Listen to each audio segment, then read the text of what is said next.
La colère révèle un manque de confiance en soi. On se cache parfois derrière la colère pour éviter de regarder les choses en face. La colère n'apporte rien de bon. La colère révèle juste le manque de confiance en toi. Dans la vie, les gens ne sont pas toujours responsables de ce qui t'arrive. Ce qui t'arrive est le résultat des décisions et des connaissances que tu as.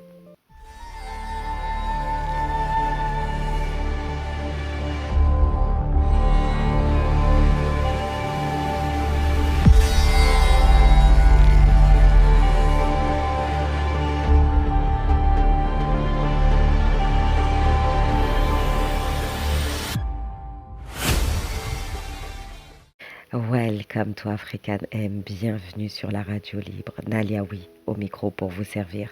Parlons peu, mais parlons vrai. Parlons de la colère. Trop de gens se mettent en colère.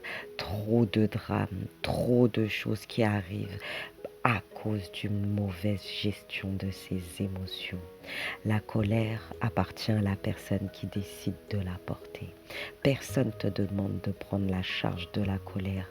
La colère, c'est une émotion qui appartient à chaque personne.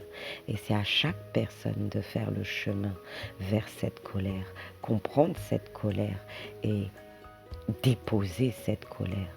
Alors par contre, dans la vie, tu ne peux pas déposer ta colère sur les gens. Et la plupart des gens ne sont pas du tout responsables de ce qui t'arrive. Quand tu es régulièrement en colère, c'est qu'il y a un problème dans ta vie. Non, faut dire la vérité. Dans la vie, ça ne sert à rien de crier, d'hurler et de se mettre en colère. C'est qu'il y a un problème quelque part.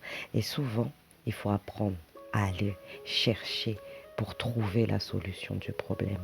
Prendre sa colère et la déposer sur les autres en justifiant que je n'ai pas à prendre en charge cette colère montre une mauvaise gestion émotionnelle.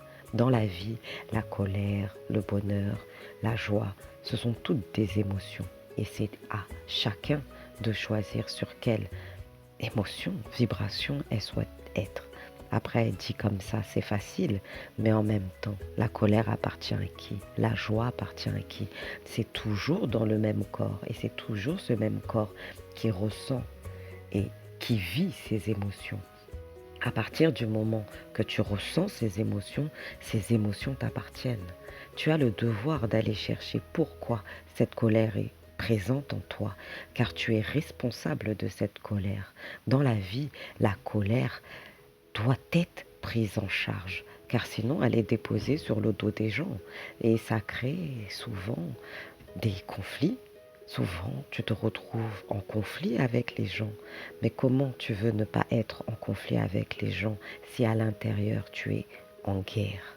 À mes sœurs, à mes tantes, à mes mères, apprenez à gérer votre colère, car votre colère vous appartient.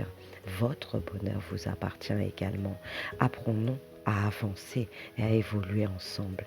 Paix, amour, Nalia au micro pour vous servir.